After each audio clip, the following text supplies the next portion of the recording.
ব্রাহ্মণবাড়িয়ায় তিতাসের ১৪ নম্বর কূপ থেকে জাতীয় গ্রিডে গ্যাস সরবরাহ শুরু হয়েছে। বিকেলে জ্বালানি সচিব নুরুল আলম গ্যাস সরবরাহ কার্যক্রম উদ্বোধন করেন। এ কূপ থেকে দৈনিক ১২ মিলিয়ন ঘনফুট গ্যাস জাতীয় গ্রিডে যুক্ত হবে। পরবর্তী সময় উৎপাদনের উপর নির্ভর করে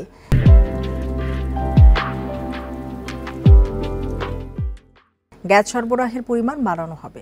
আগামী ১০ বছরে উত্তোলন হবে ৪০ বিলিয়ন ঘনফুট গ্যাস, যার বাজার মূল্য প্রায় ২,৬০০ কোটি টাকা। জ্বালানি সচিব বলেন, ১ থেকে ১.৫ বছরের মধ্যে জাতীয় গ্রিডে ৬১৮ মিলিয়ন ঘনফুট গ্যাস যুক্ত করার লক্ষ্য রয়েছে। এর ফলে শিল্প কারখানা সহ যে কোনো খাতে গ্যাস সরবরাহ করা যাবে। সরবরাহ পর্যাপ্ত হলে কমবে গ্যাসের সংকটও। সব মিলিয়ে ১০০টি কূপের ওয়ার্কওভার ও খননের পরিকল্পনা রয়েছে বলে জানান জ্বালানি সচিব।